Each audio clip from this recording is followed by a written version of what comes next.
다 같이 그 자리에서 일어나셔서 오늘 하나님께서 우리에게 주시는 말씀을 함께 선포하고 아멘으로 받도록 하겠습니다. 요한계시록 2장 8절부터 11절까지의 말씀입니다. 함께 믿음으로 선포하겠습니다. 시작. 서머나 교회의 사자에게 편지하라. 처음이며 마지막이요 죽었다가 살아나신 이가 이르시되 내가 내 환난과 궁핍을 알거니와 실상은 내가 부요한 자니라. 자칭 유대인이라 하는 자들의 비방도 알거니와 실상은 유대인이 아니요 사탄의 회당이라. 너는 장차 받을 고난을 두려워하지 말라. 볼지어다 마귀가 장차 너희 가운데에서 몇 사람을 옥에 던져 시험을 받게 하리니 너희가 10일 동안 환난을 받으리라. 내가 죽도록 충성하라. 그리하면 내가 생명의 관을 내게 주리라. 귀 있는 자는 성령이 교회들에게 하시는 말씀을 들을지어다. 이기는 자는 둘째 사망의 해를 받지 아니하리라. 아멘. 자리에 앉으시겠습니다.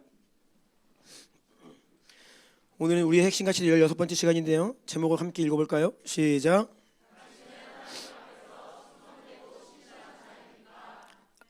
아멘. 네, 이러한 제목으로 오늘 하나님 말씀을 전할 때에 하나님께서 우리 각 사람에게 말씀하시고 또 은혜가 있기를 원합니다. 1번 띄워주시겠어요? 시작.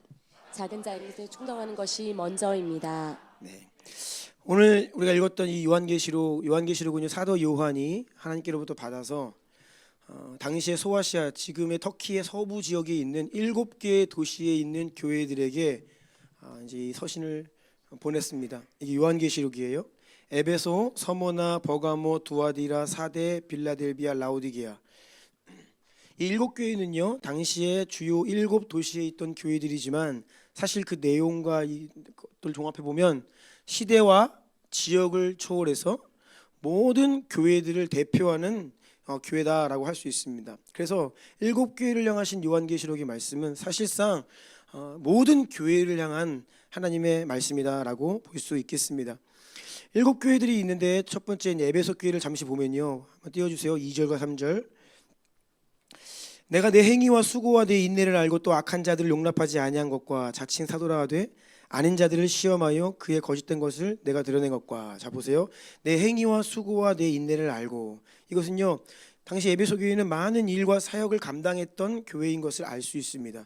또 악한 자들을 용납하지 아니했고 자칭 사도라 하되 아닌 자들을 시험하여 그의 거짓된 것을 낱낱이 다 드러냈습니다. 즉 진리의 말씀 위에서 성경적인 교리가 아주 탄탄한 질서가 잘 잡혀있던 체계적이고 조직적인 교회라고 할 수 있습니다. 3절 볼까요? 또 내가 참고 내 이름을 위하여 견디고 게으르지 아니하는 것을 아노라. 게다가 열정도 있고 부지런한 교회였습니다. 굉장히 훌륭한 교회이죠. 하지만 이어지는 말씀을 보면요, 이 에베소 교회가 이게 하나님의 은혜로 점점점 사역과 여러 가지 외적인 이렇게 성장하면서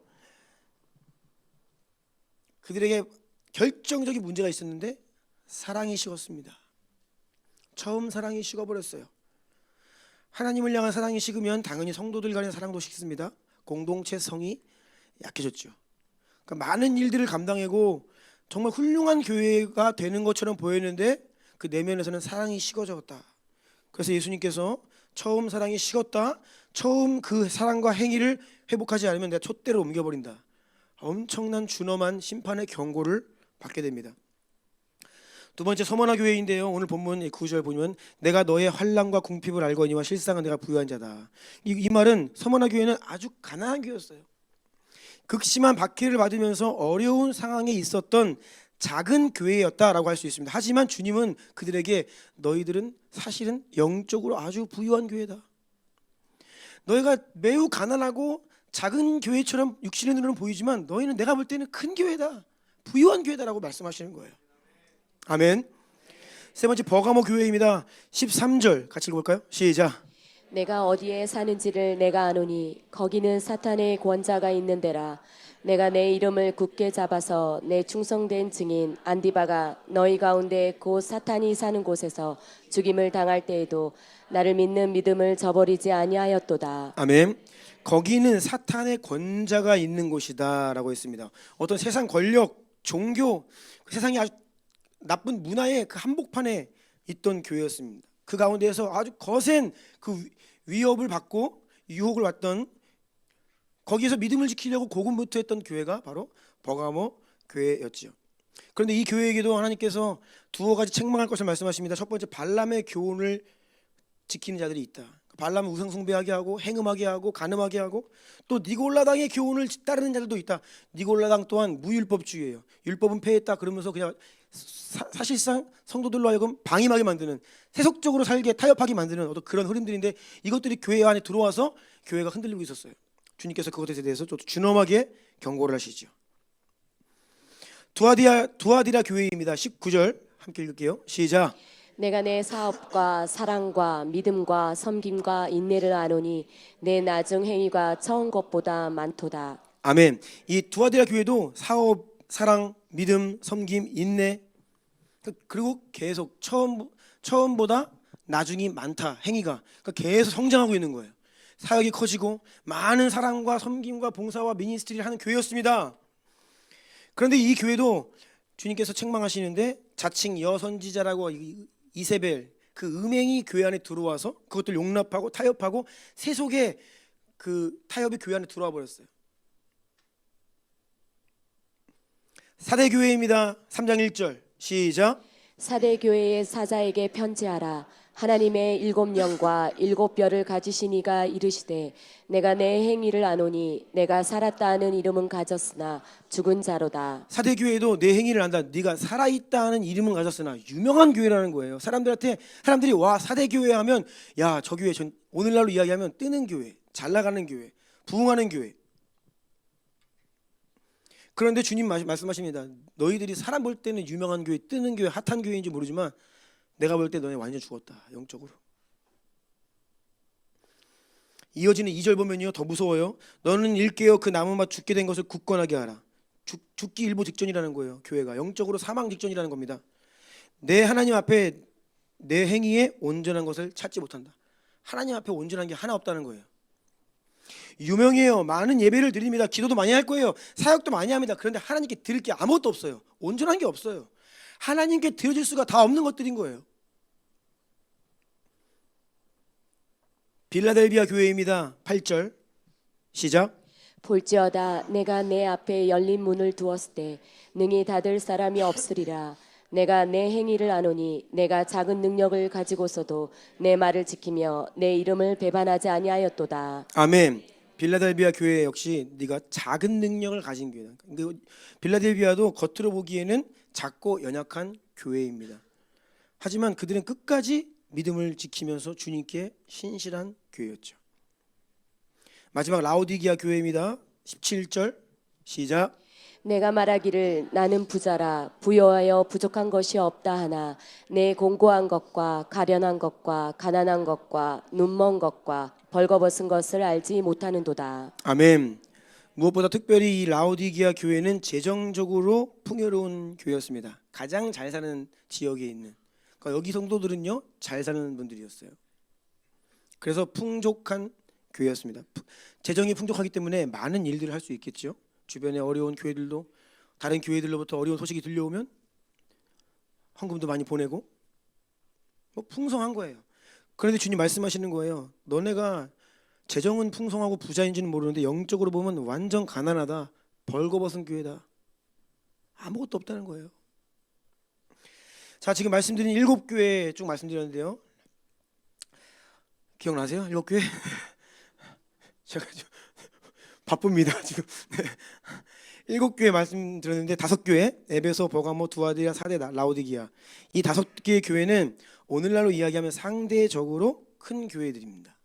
중대형 교회, 잘 나가는 교회, 유명한 교회, 사역 잘하는 교회, 재정적으로도 풍성한 교회. 하지만 이들 교회들은요 예수님으로부터 호된 책망을 받았습니다. 회개하라, 돌이켜라, 그러지 않으면 너희 끝이다. 이러한 준엄한 경고를 받은 교회였어요. 하지만 이들과 다르게 주님께서 격려하시고 칭찬하시면서 다른 책망은 하지 않은 두 교회가 있는데, 이 두 교회가 서머나 교회와 빌라델비아, 이 두 교회입니다. 다시요, 요한계시록 2장 9절, 내 환난과 궁핍을 알거니와.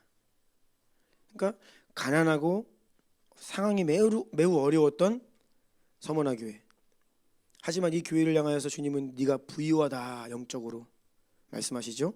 또 3장 8절 빌라델비아 교회 네가 작은 능력을 가지고 있지만 끝까지 내 이름을 배반하지 않고 충성되구나 라고 칭찬을 하시고, 다른 책망은, 이 두 교회는 다른 책망을 하지 않으세요. 여러분, 하나님 앞에서는요 사이즈가 중요한 게 아닙니다.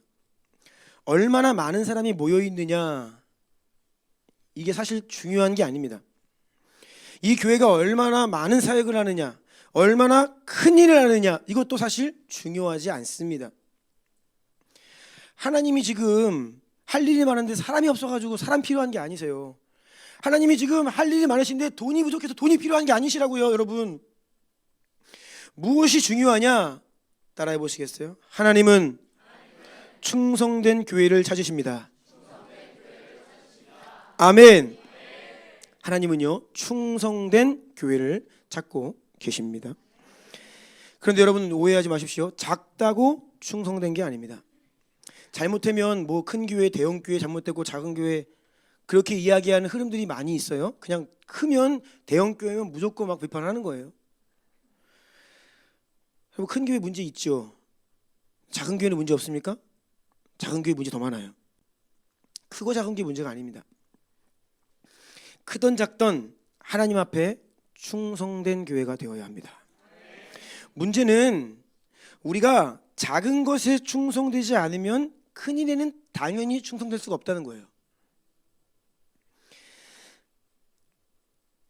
혹여 우리가 작은 것에 충성된다 하여도 점점점 큰 일을 감당해 가다 보면 그 처음의 마음을 잃어버리면서, 처음에는 작은 것에는 충성되었는데 점점점 큰 일을 맡다 보니까 사역이 커져가고 교회가 커져가다 보니까 그 충성됨을 잃어버리는 거죠. 그러는 경우가 많이 있어요. 다시 말씀드립니다. 작은 것에 충성되는 것도 쉽지 않은 일이지만 큰 것에 충성되는 것은 더 쉽지 않습니다. 작다고 충성된 것은 아닙니다. 하지만 먼저 작은 일에 충성되어야 비로소 큰 일에도 충성될 수 있습니다. 큰 교회들도, 모든 큰 교회들이 작은 교회였던 시절이 있어요. 처음에 개척하던 시절이 있습니다. 건물도 제대로 없고 뭐 룸도 없고 막 목사님들 뭐 집에서 아니면 천막 치고, 예전에는요 뭐 그런 시절이 다 있던 교회들이 모든 그 작은 교회로부터 그 시간을 거쳐 성장을 거쳐 지금 큰 교회가 되어 있어요. 작은 교회 시절에는 충성되지 않았는데 교회가 커지고 나서 보니 조금 변화되어서 충성된다? 그런 거 없습니다. 큰 교회 이전에 먼저 작을 때에 충성된 교회가 큰 교회가 되어서도 충성될 수 있는 것입니다. 그래서 먼저 지극히 작은 것에 우리가 충성할 수 있어야 되는데 이것이 순서예요. 자, 마태복음 25장 21절 시작.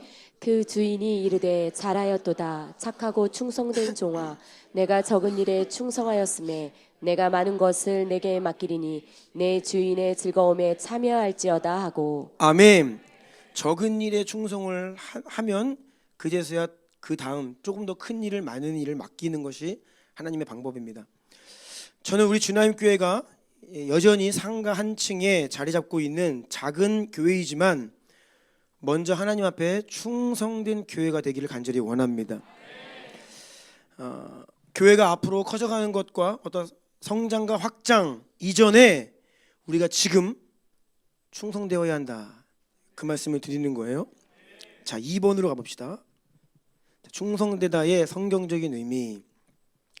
신구약 성경에서 충성되다라고 하는 단어를 이렇게 찾아보면요, 그 원래의 뜻을 이렇게 추적해 보면 구약 성경에서는요, 이 충성이라는 단어가 어떤 뜻이냐면 지속하다, 견고하다, 확고하다, 흔들리지 않다, 믿음직하다, 변치 않다, 또 이런 의미예요.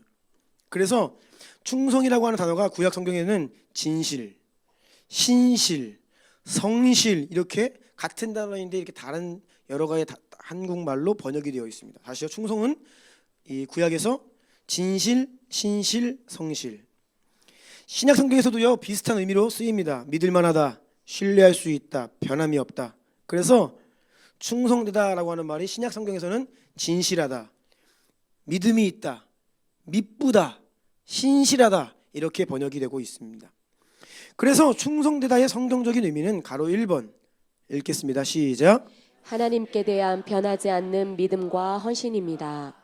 아멘. 제가 가로 1번 안 했는데 띄워주시면 안 돼요? 가로 1번 해야지 띄워주셔야 된다. 네.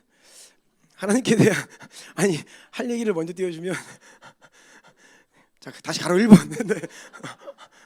하나님께 대한 변하지 않는 믿음과 헌신, 이게 충성되다의 성경적인 첫 번째 의미입니다. 어떤 상황이 와도, 상황이 바뀌어도, 환경이 바뀌어도 믿음이 흔들리지 않는 거예요. 나이가 들어도, 가난해도, 부해도, 어려움이 있을 때에도, 평안할 때에도 흔들리지 않는 거예요. 변하지 않는 것입니다. 마치 다니엘과 같은 모습이죠. 다니엘 6장 10절입니다. 함께 선포합시다. 다니엘 6장 10절. 없어요? 네, 있죠. 네. 시작. 다니엘이 이 조서에 왕의 도장이 찍힌 것을 알고도 자기 집에 돌아가서는 윗방에 올라가 예루살렘으로 향한 문을 열고 전에 하던 대로 하루 3번씩 무릎을 꿇고 기도하며 그의 하나님께 감사하였더라. 아멘. 다른 신에게 무언가를 기도하거나 구하면 사자굴에 던져 넣겠다. 이거 정말 어마어마한, 정말 무서운 그 금령입니다. 왕의 도장이 찍힌 금령이 선포되었어요. 그런데 다니엘은 어떻게 합니까? 전에 하던 대로 하루 3번씩 창문 열고 기도합니다. 다니엘의 믿음은 상황이 바뀐다고 전혀 흔들리거나 요동하지 않았습니다. 그냥 늘 했던 대로, 평안할 때이든 위기가 올 때이든 상관없이 하던 대로 했어요. 창문 좀 닫을 수 있잖아요. 좀 티 안 나게 할 수 있잖아요. 그런데 그냥 하던 대로 하는 거예요. 이것이 충성되다라고 하는 말입니다. 이에 반해서 우리는요, 상황에 따라 바뀝니다. 많이 상황에 따라. 다니엘은 죽어도 기도하는데 우리는 어떻게 합니까? 올여름에 폭우가 좀 많이 왔습니다. 새벽에 비가 많이 내리면 기도하러 많이 안 오세요. 비만 많이 내려도 번거롭죠. 신발 젖고 뭐 비만 많이 와도 벌써 기도의 자리에 하던 대로 안 해요. 이게 우리의 모습이에요. 조금 피곤하고 뭐 좀 있으면 하던 대로 하지 않아요. 여러분, 그런데 하물며 죽음의 위기가 왔을 때 하던 대로 할 수 있겠습니까? 말도 안 되죠. 말도 안 돼요. 그래서 왜 우리가 평상시에 어떤 일이 있어도 작정한 그 기도의 시간과 분량과 장소를 지키려고 하느냐면 이거예요. 이 작은 변화에도 우리가 이렇게 했다 저렇게 했다 그러면요, 큰 위기가 왔을 때 어떻게 버팁니까? 못 버텨요. 버틸 수가 없습니다.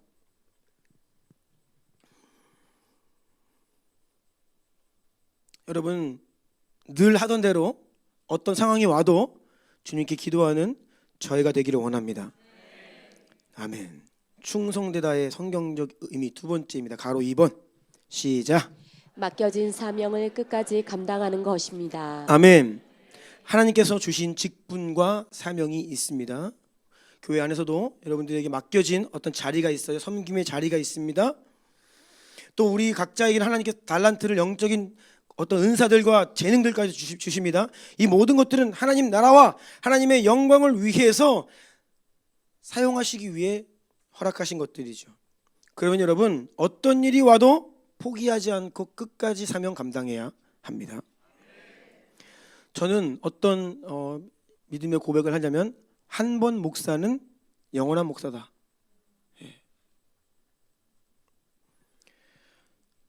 우리 오늘 선교사님들 많이 와 계신데, 한 번 선교사는 영원한 선교사다.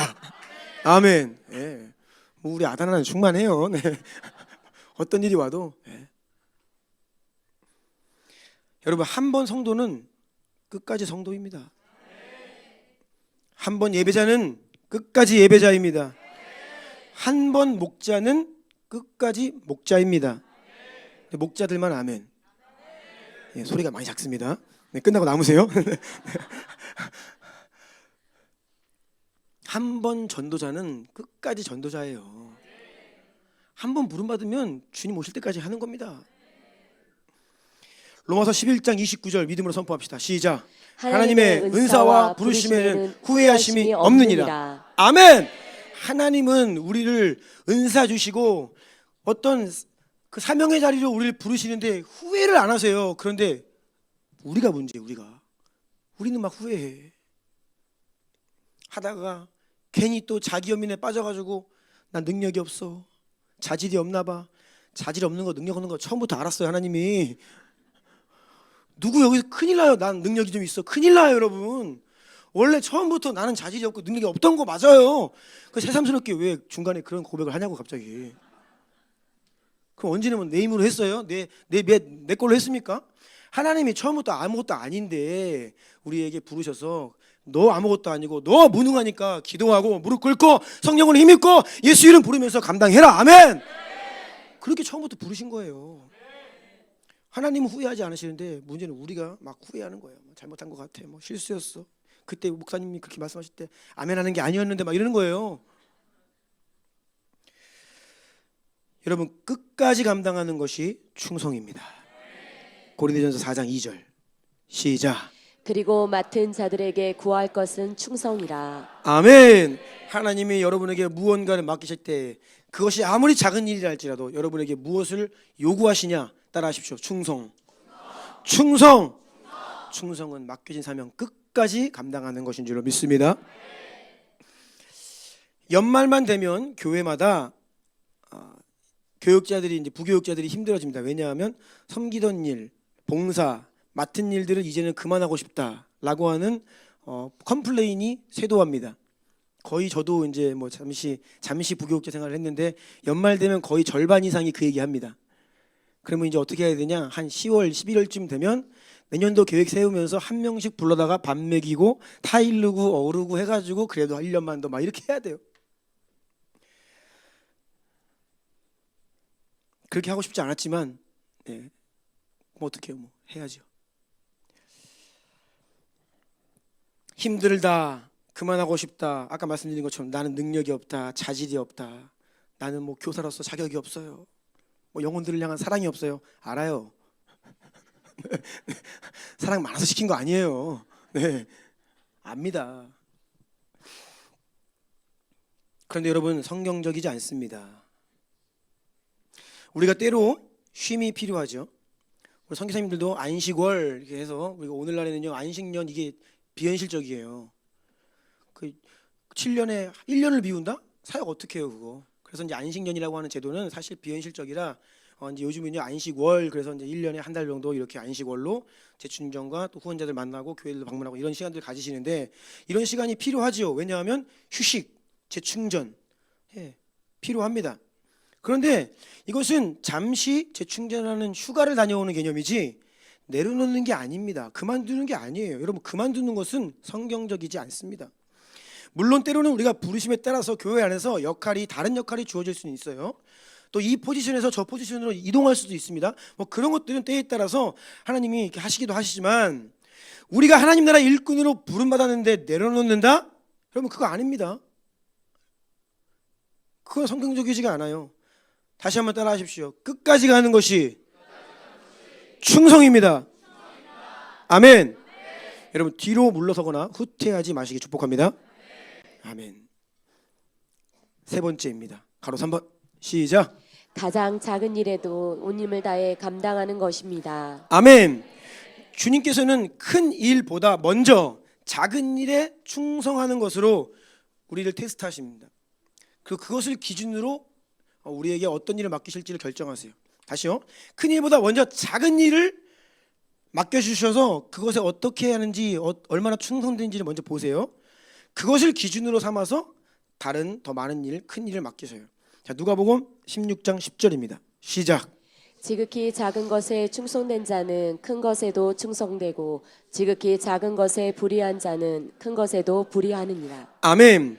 그래서 하나님께서 작은 일을 맨 처음 맡기셨는데 그 작은 일에 충성하지 못한다?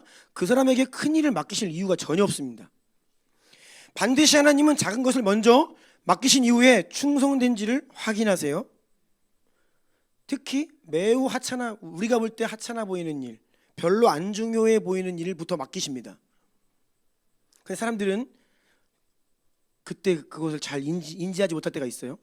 뭐 그냥 별거 아니니까 뭐 하찮은 일처럼 뭐 작은 일인 거 티도 안 나고 그래서 별로 안 중요하다고 생각해서 그것을 그냥 대충 할 수가 있어요. 여러분 그것은요 하나님 앞에 충성되지 못한 것이죠. 우리는요 아무리 작은 일 죄송합니다. 지극히 작고 하찮아 보이는 일에서부터 마음을 다해 감당하는 충성됨이 필요합니다. 사람들은 그 일을 알아주지 못할 수 있어요. 하지만 여러분 주님은 다 보고 계십니다. 주님이 알아주시면 주님이 보고 계시는데 사람이 인정 안 해도 주님이 보고 야, 너 정말 정말 작은 일 맡겼는데 충성되구나 라고 주님이 알아주시면 어떤 일이 일어나느냐? 그러면 하나님께서 그보다 더 큰 일을 이제 맡기시기 시작하세요. 그리고 그 다음 단계 이게 하나님께서 일을 맡기시는 순서이고 원리입니다. 골로새 3장 23절만 띄워주세요. 두 번째 네 시작. 무슨 일을 하든지 마음을 다하여 죽게 하듯 하고 사람에게 하듯 하지 말라. 아멘. 무슨 일을 하든지라고 했습니다. 큰 일, 작은 일 중요한 게 아닙니다. 내가 생각할 때 중요한 일, 별로 안 중요한 일이 중요한 게 아니에요. 그냥 모든 일, 무슨 일을 하든지 아멘. 마음을 다하여 아멘. 죽게 하듯 아멘. 가로 4번입니다. 시작. 관계에서 이 사람은 믿을 만하다는 것입니다. 그래서 이 충성되다라고 하는 말은 관계에 있어서 특별히 하나님과 나의 관계에 있어서 하나님께서 나를 보실 때 아 너는 좀 믿고 맡기만 하구나. 너는 좀 믿을만 하구나. 이게 하나님께서 볼 때 충성되다라고 하는 말의 의미예요. 하나님께서 이 세상 모든 민족에게 복을 주시고자 모든 민족을 구원하기 위해서 아브라함을 부르십니다. 그렇다면 아브라함에게 이 큰 사명을 지금 주시는 거예요. 하나님 입장에서 이 아브라함이 믿을만 해야 될 거 아닙니까? 이게 엄청난 프로젝트, 인류 모든 민족을 구원하기 위한 프로젝트를 시작하시는데 아브라함을 불러서 근데 이 어마어마한 프로젝트의 그 첫 단추인데 아브라함이 주님 보실 때 믿을만 해야죠. 그래서 노년에 얻은 가장 귀한 하나뿐인 아들 이삭을 번제로 바치라는 어떻게 보면 황당한 명령을 하시는 거예요. 창세기 22장 2절입니다. 시작. 여호와께서 이르시되 내 아들 내 사랑하는 독자 이삭을 데리고 모리아 땅으로 가서 내가 내게 일러준 한 산 거기서 그를 번제로 드리라. 아멘. 정말로 이해할 수 없는 명령이었음에도 불구하고 아브라함은 이삭을 제단 위에 제물로 바치기 위해서 칼을 잡고 이삭을 잡고 이제 죽이려고 했어요. 그때 하나님께서 말씀하십니다. 창세기 22장 11절 12절 시작. 여호와의 사자가 하늘에서부터 그를 불러 이르시되 아브라함아 아브라함아 하시는지라. 아브라함이 이르되 내가 여기 있나이다 하매 사자가 이르시되 그 아이에게 내 손을 대지 말라. 그에게 아무 일도 하지 말라. 내가 내 아들 내 독자까지도 내게 아끼지 아니하였은즉 내가 이제야 내가 하나님을 경외하는 줄을 아노라. 아멘. 하나님 확인하신 거예요. 정말 믿을 만하다는 걸. 야, 정말 아브라함 믿을 만하다고 하나님이 여기에서 다시 한번 확인하시는 거예요.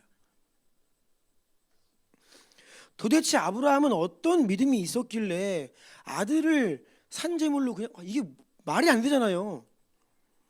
그 아들을 번제로 바치라고 하는 하나님 명령에 순종할 수 있었던 것입니까? 히브리서 11장으로 가볼까요?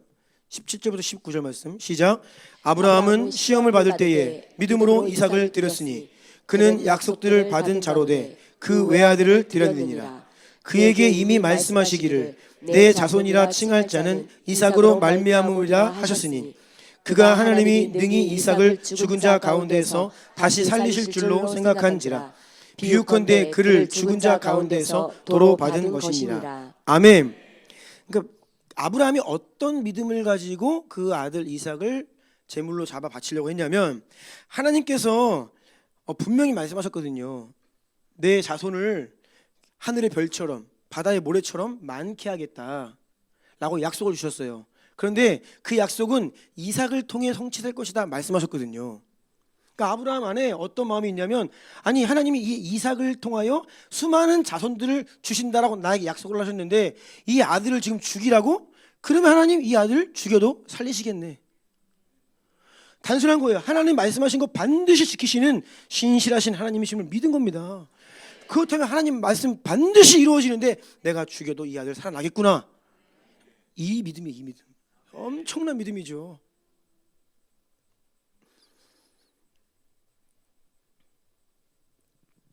우리가 하나님과의 관계에서 때로는 이해 안 될 수 있습니다. 살면서 내가 하나님 이렇게 하나님 믿고 하나님 잘 섬기고 이제는 교회도 나오고 신앙생활 제대로 해보겠다라고 하는데 내 인생에 왜 이러한 일이 일어나요? 왜 내가 그렇게 기도하는데 어려운 일이 자꾸 와요? 라고 하면서 하나님의 어떠함에 대해 이렇게 퀘스천이 왜요? 이해 안 되는 상황이 올 수 있습니다. 근데 이때 우리가 마음을 잘 붙잡아야 됩니다. 이때 하나님에 대한 우리의 믿음과 신뢰가 무너지면요 충성될 수 없습니다. 하나님에 대한 내 마음이 이전에는 막 불같이 예배드리고 막 은혜의 시즌에는 다 믿고 다 할 수 있을 것 같았는데 고난의 시간이 딱 오니까 하나님 잘 이해 안 되고 나 이러다가 어떻게 되는 거 아니야 이러면서 하나님이 좀 이렇게 의심스러워지고 막 그러면요 이전에 하던 일을 멈출 수 있다는 거예요. 우리의 충성이 왜 변합니까? 우리의 충성이 왜 때로는 무너져 버리는 것입니까? 다른 게 아니라 하나님을 믿지 못하기 때문이에요.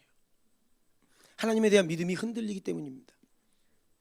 하지만 그런 어려움이 와도 이해되지 않는 상황이 와도 그럼에도 불구하고 하나님에 대한 믿음과 신뢰를 포기하지 않고 끝까지 지키면요 그 충성됨, 그게 바로 충성됨이죠. 그 충성됨을 통해 하나님은요 그 사람을 믿으세요. 이게 참 하나님이 먼저 신실하세요. 그러니까 우리가 그 하나님의 신실함을 믿잖아요. 그러면 하나님은 우리를 다시 한번 믿어주세요. 하나님으로부터 시작된 사랑이 가고 오고 가고 믿음도요 가고 오고 가고. 그러니까 우리가 하나님이 나에게 신실하시고 나에게 포기하지 않. 사실 이 신실하다 충성되다는 것은 나를 향한 하나님의 신실하심이에요. 미쁘신 분, 변함없으신 분, 결코 나를 버리지 않는 분. 아멘. 그 하나님을 믿으면요 하나님이 나를 믿어주신다는 거예요. 이게 하나님 보실 때 충성되다, 믿을만하다라고 하는 말의 의미입니다. 로마서 4장 20절부터 22절 시작. 믿음이 없어 하나님의 약속을 의심하지 않고 믿음으로 견고하여져서 하나님께 영광을 돌리며 약속하신 그것을 또한 능히 이루실 줄을 확신하였으니 그러므로 그것이 그에게 의로 여겨졌느니라. 아멘. 약속하신 그것을 능히 이루실 줄로 믿는 거예요. 충성되는 거예요. 그러면 그것이 하나님께 의로 여겨진다. 하나님도 우리를 인정하신다 그 말입니다. 아멘. 민수기 12장 7절 보면 모세에 대해서 뭐라고 말씀하시냐면 내 온 집에 충성된 자다. 하나님 보실 때 모세는 믿을만 했어요. 하나님 마음에 막 흐뭇하셨을 거예요. 정말 모세 얘는 진짜 충성되다. 다윗도 마찬가지입니다. 사도행전 13장 22절 다윗을 왕으로 세우신데 왜 왕으로 세우십니까? 내 마음에 맞는 한 아이가 한 소년이 저기 있다. 하나님 마음에 드는 거예요. 내가 이 아이를 왕으로 세울 만하다는 거예요.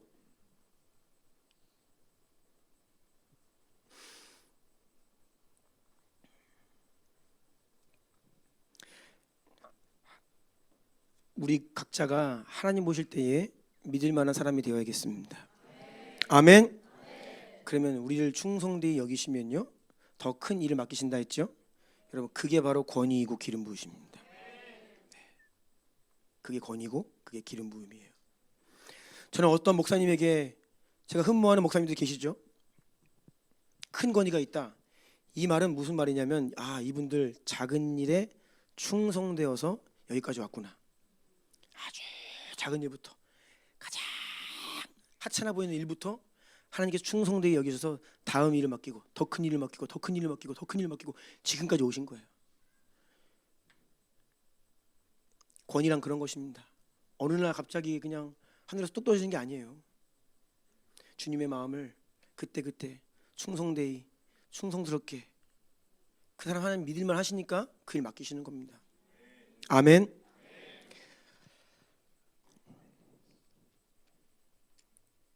여러분 권위를 사모하시죠?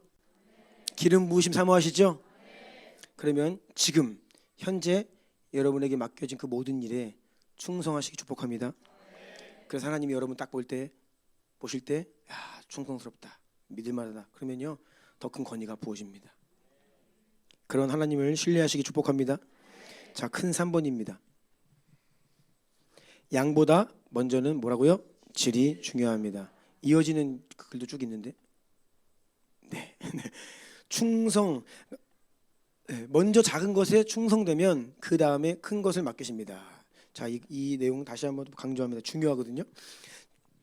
하나님께서 이 세상을 구원하시기 위해 먼저 하나의 민족을 택하셔야 했습니다. 그게 바로 이스라엘이죠. 그런데 하나님께서 왜 이 땅에 수많은 민족이 있습니다. 미 전도 종족 선교 통계에 따르면 24,000개 종족이 있어요. 그 중에 왜 유대인, 왜 이스라엘 그 하나의 민족을 하나님이 선택하셨을까요? 그 이유가 무엇일까요? 제가 질문을 하면 성경에서 답을 찾아야 된다라고 말씀을 드렸죠. 저는 다른 이유는 모르겠지만 아주 분명한 한 가지 이유를 성경에서 찾을 수 있습니다. 그것은 신명기 7장 6절 7절입니다. 시작. 너는 여호와 내 하나님의 성민이라. 내 하나님 여호와께서 지상 만민 중에서 너를 자기 기업의 백성으로 택하셨나니 여호와께서 너희를 기뻐하시고 너희를 택하심은 너희가 다른 민족보다 수요가 많기 때문이 아니니라. 너희는 오히려 모든 민족 중에 가장 적으니라. 아멘. 여러분, 누군가가 왜 하나님이 이스라엘 유대인들을 택하셨나요? 물으시면요 이렇게 대답하십시오. 가장 적기 때문에. 그들은 가장 힘이 없고 가장 연약하고 가장 적은 민족이에요. 그래서 하나님이 택하셨습니다. 다른 이유가 뭐 있는지 모르겠어요. 아무튼 성경에서 명백하게 기록되어 있는 이유는 이 한 가지입니다. 너희는 모든 민족 중에 뭐라고요? 가장 적으니라. 다시 말씀드립니다. 하나님께서 이 땅의 모든 민족을 구원하기 위해 먼저 그 모판을, 그 구원의 모판을 발판 삼을 하나의 민족이 필요하였어요. 메시아를, 예수님을 이 땅에 보내셔야 되는데 사람은 오실 거기 때문에 어떤 나라, 어떤 민족, 어떤 혈통, 어떤 가문으로 오셔야 된다고요. 그러면 정하셔야 돼요. 선택하셔야 돼요. 그런데 하나님께 필요했던 민족은요, 어떤 우리가 생각하는 것처럼 힘과 역량과 경제력과 군사력과 막 이런 것들이 크고 위대한 민족이 아니라 가장 작은 민족을 택하신 거예요. 저는 여기에서 어떤 하나님의 마음을 보냐면, 하나님은요 아주 좋은 샘플을 하나 만들기 원하셨어요. 샘플. 여러분, 샘플은 작은 겁니다. 샘플을 잘 만들려면요 먼저 작은 거를 잘 만들어야 돼요. 오히려 작아야 잘 만들 수 있습니다. 큰 거를 제대로 만들기는 힘들어요. 작은 것을 제대로 하기 위해 가장 적은 민족을 택하셨습니다. 그래서 그 샘플이 잘 나오면 그때부터 어떻게 합니까? 이제 생산을 시작하죠. 대량으로. 샘플을 단계에서 막 대량으로 막 그거 없어요. 지금 준비를 해야 되는 거잖아요. 수가 많으면 오히려 이 샘플을 만드는데 어려워지는 거예요. 저는 그래서 이 하나님께서 가장 적은 민족인 이스라엘을 택하셨다, 이 부분과 또한 하나님께서 아브라함을 부르신 이후에 예수님 이 땅에 오셔서 십자가 지시기까지, 이 복음이 완성되기까지 무려 2000년이 넘는 시간이 걸립니다. 저는 여기에서 가장 작은 민족을 택하셔서 완성된 복음을 만드시는데 2000년 넘는 시간이 걸리셨어요. 이게 어마어마한 하나님의 작업입니다. 하나님은요 엄청난 그 작지만 완전한 것을 2000년 넘게 작업을 하신 거예요. 의문점이 있죠. 하나님 뭐 그냥 짠 하시고, 그냥 예수님 짠 오셔가지고 십자가 짠 지시고, 네? 성경 빵 내리시고 그냥 팍 하면 그냥 딱. 네? 우린 다 그렇잖아요. 우린 다 패스. 근데 하나님은요 가장 작은 민족을, 그것도 2000년 이상을 준비하신 거예요. 그러니까 얼마나 하나님이 그 샘플 작업을 견고하게 정밀하게, 그게 엄청난 퀄리티라고요. 마치 요즘에 반도체를 보면요, 그 상상을 초월하는 그 정교함이, 나노 막 입자도 모르겠어요. 요즘에 단위도 막 확대하고 들어가도 거기에 막 세계가 있어요. 어떤 세계가, 그 회로가 막 보면 그 어마어마한 작지만 그 정교하고 디테일하고 완전한 그 퀄리티를 만들기 위해서 2000년 넘게 작업을 하신 거예요. 하나님은요 양보다 먼저는 질을 다지는 작업을 먼저 하셨습니다. 그런데 예수님께서 이 땅에 오셔서 십자가 지시고 죽으시고 부활하신 승천하신 이후에는 상황이 바뀝니다. 이제 복음이 완성되지요. 성령님을 보내주신 이후에는요, 그때부터 상황이 바뀌어요. 이스라엘 유대인들 중에서도 유다 지파 중에서도 다윗의 혈통으로 이 땅에 오신 예수님께서 모든 사명을 다 이루신 이후에 복음이 완성된 거죠. 샘플이 완성된 겁니다. 복음이 이제 전파되어질 모판이 완성된 거예요. 그러면 그때부터 주님은 말씀하십니다. 이제부터 온 세상에 다니며 만민에게 복음을 전파하라. 이제는 확실한 복음의 질과 퀄리티가 완성되었기 때문에 이제는 큰 일로, 양으로, 퀀티티로 나아가라, 이렇게 말씀하시는 거예요. 예수님이 이 땅에서 오셔서 하신 일들을 이러한 관점으로 보지 않으면 이해가 잘 되지 않죠. 자, 디모데후서 2장 4절 보면요, 하나님은 모든 사람이 구원받으면 진리를 아는데 이르기를 원하신다고 했어요. 아니, 하나님 모든 사람 구원받기를 원하시면 예수님 오셔가지고 부지런히 다니셔가지고 열심히 구원하셨어야죠. 최소한 그 이스라엘 주변에 있던 이방 민족들한테 다 다니시면서 왜 3년만 가시다 가세요? 더 많은 시간 여기저기 이방 나라를 다니시면서 복음을 아무 전하셔가지고 많이 구원하셔야죠. 그런데 예수님은요, 정반대 행보를 보이십니다. 가나안 땅의 수로보니게의 여인, 흉악한 귀신 들린 딸이 고통을 합니다. 그래서 예수님의 소문을 듣고 와서 예수님, 제 딸이 귀신 들려서 고통하니 고쳐주세요, 절규합니다. 그때 예수님 뭐라고 말씀하십니까? 마태복음 15장 24절입니다. 시작. 예수께서 대답하여 이르시되 나는 이스라엘 집에 잃어버린 양 외에는 다른 데로 보내심을 받지 아니하였노라 하시니. 이 말씀의 의미를 잘 이해하셔야 됩니다. 자, 마가복음 7장 27절 시작. 예수께서 이르시되 자녀로 먼저 배불리 먹게 할지니 자녀의 떡을 취하여 개들에게 던짐이 마땅치 아니하니라. 자, 이 말씀 보면요, 자녀로 뭐라고요? 먼저, 순서를 말씀하고 계시는 거예요. 사역에 지금 예수님이 뭘 먼저 하셔야 되냐, 그 우선순위를 말씀하시는 거예요. 자녀로 먼저, 이거 뭐예요? 이스라엘 먼저 이스라엘 안에서 복음이 제대로 완성되어야 그 다음에 이방인에게로, 모든 민족에게로 이 복음이 확장될 수 있다는 말씀입니다. 작은 이스라엘을 택하셔서 그 안에서 복음을 먼저 완성하시는 거예요. 퀄리티입니다. 질이에요, 질. 온전한 복음을 준비하신 이후에 그 다음에 딱 준비 끝나니까 어떻게 해요? 이제는 열방으로 가라. 그때부터는 모든 사람을, 모든 민족을 구원하기를 원하셨습니다. 질이 먼저 준비되고 양으로 가는 겁니다. 아멘.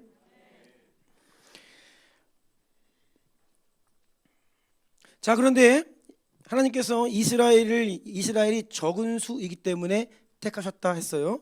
그런데 더 구체적으로 살펴보자면 예수님은 적은 수이기 때문에 이스라엘을 택하셨는데 그 중에서도 예수님이 어떻게 하셨냐? 70명의 제자를 또 선택하십니다.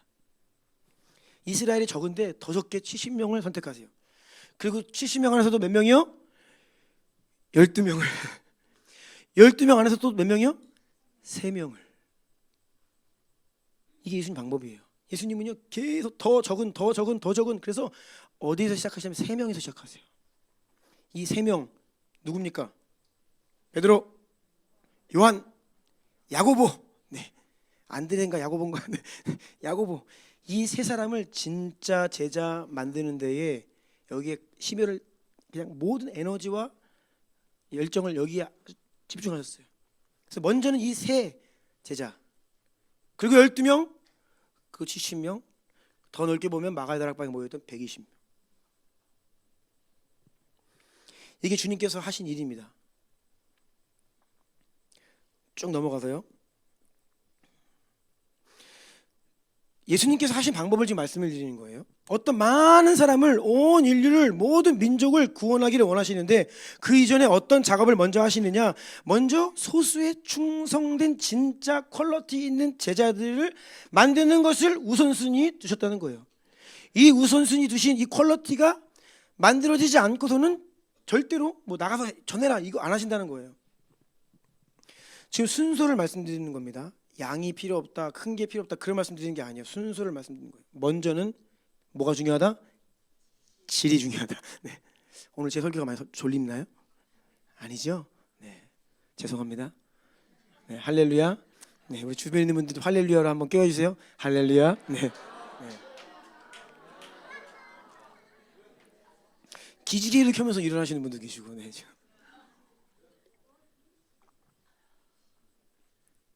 제가 제 설교할 때 조는 분들이 많으면 예전에는 낙심을 많이 했어요. 나는 왜 이렇게 재울까? 성경을 읽다 보니까 사도 바울도 재웠더라고. 유두고가 자다가 떨어져가지고 죽었어요. 사도 바울도 재웁니다. 그러니까 꼭 설교자 문제만은 아니에요. 네. 여러분들도 일정 부분은 지분이 있습니다. 어젯밤에 잠 푹 잘 주무시고 거룩하게 보내고 오셨어야 되는데 막 게임하고 영화 보고 막 이러다가 오시면요 또 졸 수 있어요. 그래서 다 제 책임은 아니다는 것을 말씀드립니다. 자, 그래서 예수님은 소수의 적은 아주 작은 일에 퀄리티를 먼저 우선순위 두시고 집중하셨다는 거예요. 그 다음에 양으로 넘어가신다는 거예요.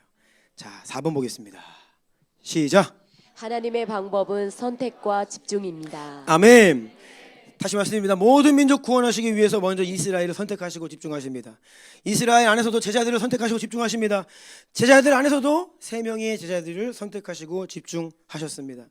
그래서 가장 작은 자들 소수에게서 먼저 복음을 온전히 이식하시고 DNA를 심어주시고 그들을 통해 그들을 모판 삼아 이제는 그 복음이 뻗어나갈 수 있도록 역사하셨습니다. 여러분, 이것이 하나님의 방법이고 원리입니다. 그래서 잘 훈련되고 준비된 소수, 적은 수라도요, 제대로 준비되고 훈련된 소수는요 진짜 큰 일을 감당할 수 있습니다. 네, 우리 교회 학교 친구들처럼 빡빡머리 해병대 같은, 지금 뭐 일당백할 지금 자세가 되어 있습니다. 지금 전투력이 올라오고 있어요. 계속 막 매일매일 한 명씩 앉아가지고 머리 밀더라고요. 무슨 생각으로 지금 머리를 미나 모르겠지만 아무튼 아이들이 그 마음을 다지고 있어요 지금. 레위기 26장 8절입니다. 시작. 또 너희 다섯이 백을 쫓고 너희 백이 만을 쫓으리니 너희 대적들이 너희 앞에서 칼에 엎드러질 것이며. 아멘. 하나님은 처음부터 이것을 원하셨습니다. 어중간한 애매모호한 수많은 군대가 아니라 잘 훈련된 100명의 군대가 있으면 10,000명을 이긴다는 겁니다. 10,000명을 커버하는 100명의 군대. 제대로 훈련된 5명이 100명을, 100명이 10,000명을 감당한다. 이것이 하나님의 방법이고 관점인 줄로 믿습니다. 쭉 넘어가서요. 기드온의 예를 제가 한번 들었잖아요. 미디안과 전쟁을 하려고 그러는데 몇 명이 모였냐? 32,000명이 모였습니다. 32,000명. 근데 얼만큼의 많은 숫자인지 몰라요. 적군이 지금 숫자가 기록되어 있지 않으니까요. 근데 어쨌든 간에 여러분, 전쟁 나면요 군인들 모집하느라 바쁩니다. 사람이 모자라요. 전쟁 나면요.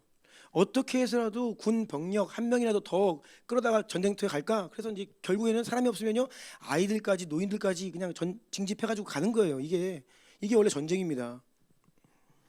그런데 무슨 말 하냐면 하나님께서 기드온에게 말씀하시는 거예요. 너무 많다. 그래서 뭐라고 하냐면 두려워 떠는 자들 돌려보내라 그래요. 아니 무슨 전쟁이 이래요. 여러분, 전쟁을 앞두고 있는데 두려워 안 떠는 사람이 어디 있어요? 다 떨지. 죽는데요. 비참하게 죽임당할 수 있는데요. 그런데 너희들 중에서 두려워 떠는 자는 돌아가라. 저는 이런 전쟁은 처음 봤습니다. 근데 하나님이 그렇게 말씀하세요. 그래서 몇 명이 돌아가냐? 무려 의리도 없이 22,000명이 돌아갑니다. 그래서 10,000명밖에 안 남아요. 근데 하나님 또 말씀하시죠? 아직도 많다. 그래가지고 결국 몇 명 남겨요? 300명. 주님은 뭐라 말씀하시냐면 32,000명보다 제대로 믿음으로 서 있는 300명이 훨씬 낫다. 아멘. 그래서 제가 이순신 장군님이 좋아한다고 말씀드렸잖아요. 명량에서 이순신 장군님이 대사를 할 때 보면요, 복음입니다. 복음이야. 그래서 명량에 보면요, 다 막 살궁리를 하고 있으니까 어떻게 하니까 다 불태워버리죠. 그러면서 막 혼내요. 막 혼내면서 말하는데 성경 말씀을 꼭 인용하는 것 같아.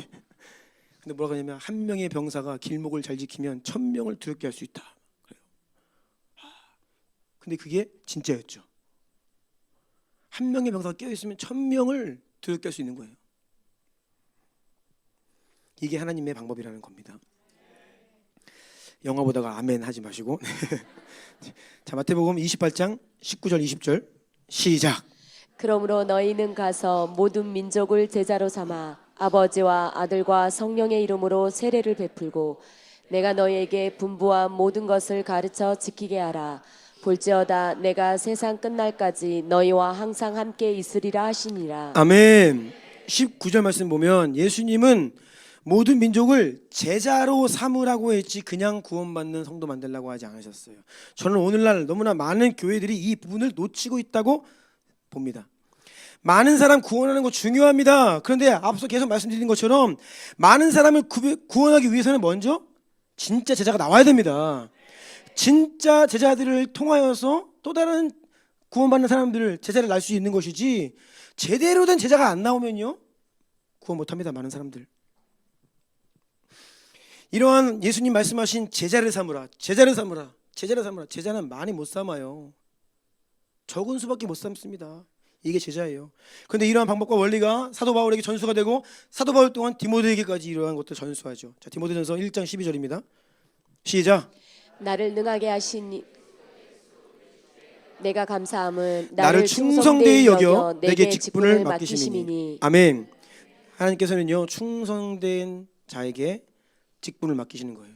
이 직분은 뭐냐면 복음을 전하는 직분. 네. 복음을 전할 수 있는 특권을 충성된 자에게 주신다는 거예요. 그래서 이 사도 바울이 이제 자신이 그 직분을 받아서 복음을 전하고 제자를 삼는 우리 디모데에게 또 이렇게 이야기합니다. 디모데후서 2장 2절 시작. 또 내가 많은 증인 앞에서 내게 들은 바를 충성된 사람들에게 부탁하라. 그들이 또 다른 사람들을 가르칠 수 있으리라. 아멘. 예수님은 제자를 세우셨고 제자들에게 제자를 세우라고 하셨고 사도 바울을 충성되이 여기셔서 그에게 복음을 전하는 직분을 주셨고 사도 바울은 디모데를 제자로 세웠고 디모데에게 뭐라고 그러냐면 너 충성된 자에게 복음을 전해라. 그러면 그들이 또 다른 사람들에게 복음을 전할 수 있을 것이다. 그러니까 복음이 전파되어 나가는 그 길목마다 누가 있냐면 충성된 사람들이 있어요. 아멘. 진짜 퀄리티 있는 충성된 제자들이 곳곳에 있는 거예요. 길목마다. 아멘. 그들을 통해 복음이 전파될 수 있는 것입니다. 아멘. 오늘날 대한민국에 왜 복음이 안 전파되는지 아십니까? 큰 교회는 많아도요 충성된 사람이 없어요. 진짜 제자들이 드물다고요. 그러면 복음 안 전해집니다. 이 퀄리티 싸움이에요. 교회 안에 진짜 성도, 진짜 제자, 정말로 충성된 자가 얼마나 있느냐. 충성된 자가 많으면요 추수의 때입니다. 근데 어중이 떠중이 많잖아요. 그러면 하나님의 영광 가리우고 사고치고 세상이 교회 우습게 여기고 비난하고 그런 데가 돼버려요. 우리가 사는 시대가 그렇게 돼버렸죠. 여러분 그래서요 내가 먼저 충성되어야 합니다. 아멘. 여러분 가슴에 딱 손 얹으시고 따라하세요. 내가 먼저 충성되어야 한다. 아멘. 네, 아멘. 네. 여러분이 먼저 충성되어야 또 다른 충성된 제자를 세울 수 있는 것입니다. 이것이 전도이고 복음 전파이고 이것이 바로 교회 성장이고 교회 부흥인 줄로 믿습니다. 이 존 웨슬리는 감리교의 창시자입니다. 그는 원래 칼빈주의자로 태어났지만 여러 가지 이제 당시에 영국에 그냥 모태 출생으로 다 태어나는 거예요. 그냥 국교가 기독교입니다. 그런 세상입니다. 다 교회 안에서 태어나서 그냥 평생 교회 다니면서 사는 거예요. 그런데 이 웨슬레가 보니까 교회 안에 가짜들이 너무 많은 거예요. 그래서 어떻게 했느냐? 엄청 많은 엄격한 신앙의 기준들을 정했습니다. 철저한 규칙들과 우리가 경건하게 거룩하게 정말 진짜 그리스도인으로 제자로 살 수 있는 방법들, 이러한 규범들을 만들어서 사람들을 평가하고 그 기준에 미달인 사람들을 견책하고 훈육하고 말 듣지 않으면 출교시켰어요. 그래서 당시에 엄청난 비난을 받았습니다. 감리교가 메소디스트라는 뜻입니다. 메소디스트 영어로요. 이게 뭐냐면 너는 맨날 무슨 사람들 뭐 하려고 무슨 방법들을 만든다는 거예요. 규율을 만든다는 거예요.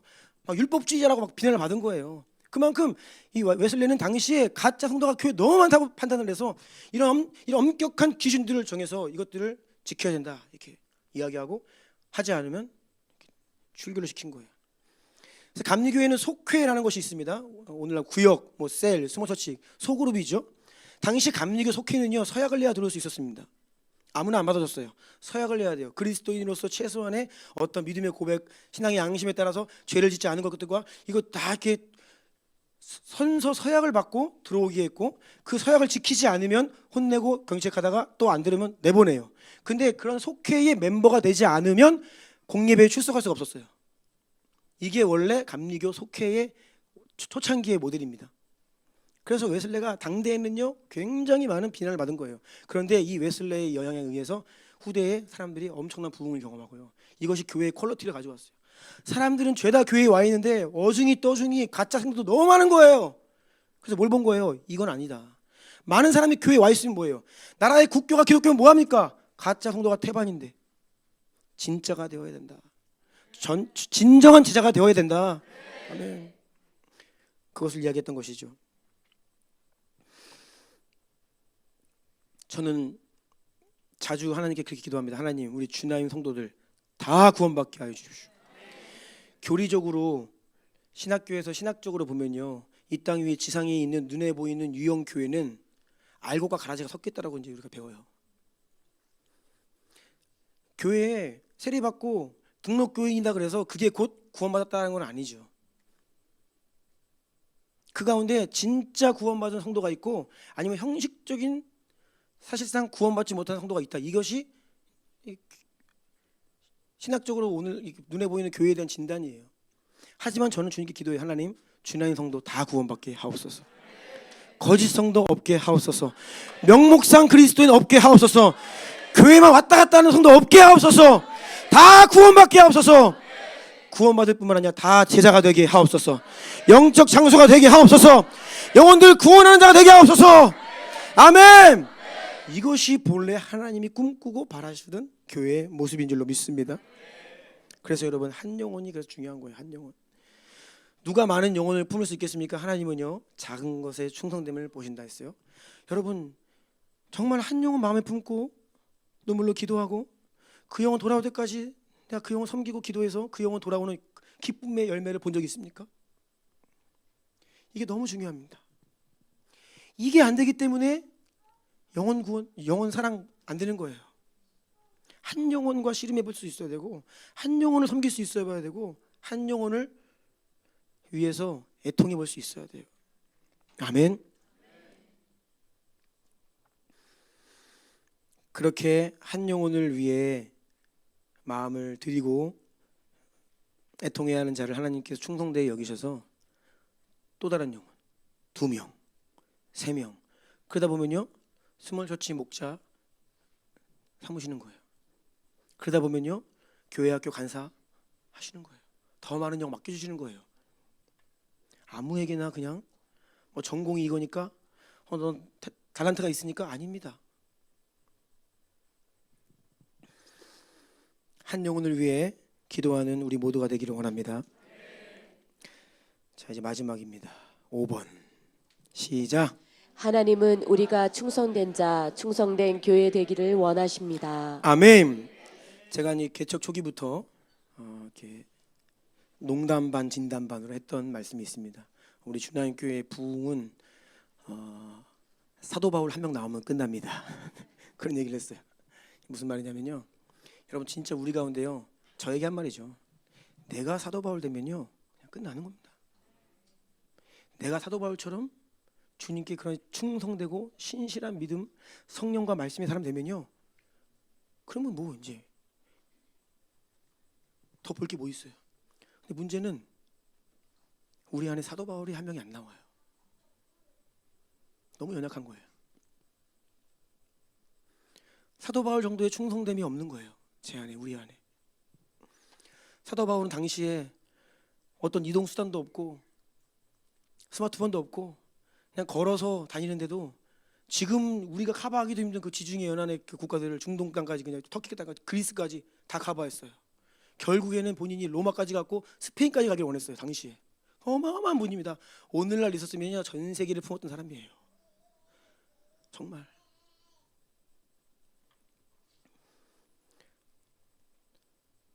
그런데 그렇게 큰 하나님의 사람은 단번에 되는 것이 아니죠. 우리에게 지금 맡겨진 그 일에 충성을 다할 때에 하나님은 다음 단계의 일을 또한 맡기실 줄로 믿습니다. 그래서 여러분, 먼저는 진짜 성도가 되시기 바랍니다. 그리고 여러분, 신실한 제자가 되시기를 바랍니다. 그리고 주 앞에 충성된 일꾼 되시기를 축복합니다. 그러면 여러분 비로소 다른 충성된 자를 또한 세울 수 있게 되는 것입니다. 그렇게 교회는요, 성장은요 이거예요. 한 사람이 세워지고 또 다른 사람을 세우고, 한 사람이 충성된 일꾼으로 서고 또 다른 충성된 자를 세우고, 이게 교회의 하나님 원하시는 성장이에요. 아멘. 이 퀄리티가 우리 안에 회복되어야 하나님이 정말 원하시는 양적인 부흥으로 갈 수 있다는 것입니다. 저는 이제 말씀을 이제 마무리하려고 하는데요. 예비팀 나와주시겠어요? 네.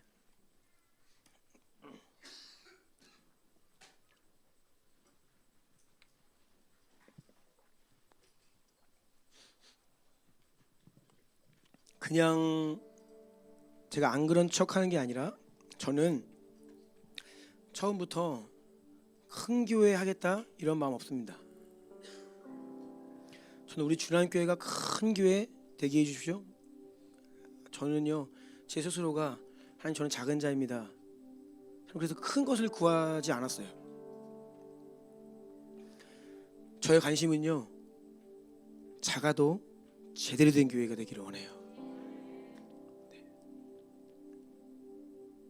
저는요 대형교회 목사님 보면 별로 안 부러워요. 그런데 크던 작던 선교에 올인하고 목숨 거는 목사님 보면, 그런 교회 보면 부러워요. 제대로 된 교회거든요. 하나님의 마음을 제대로 깨닫고 하나님께 온전히 헌신하는 거거든요.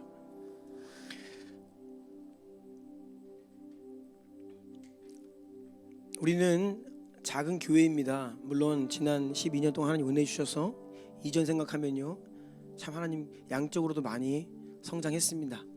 하지만 여전히 작은 교회이죠. 하지만 저는요 작고 큰 거 여기 관심 별로 없습니다.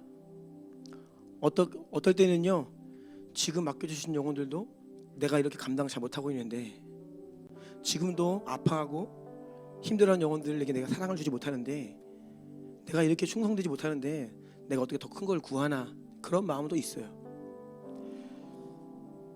여러분, 크기가 중요한 게 아닙니다. 뭐 세상에서 유명하냐 덜 유명하냐 그게 중요한 게 아니에요.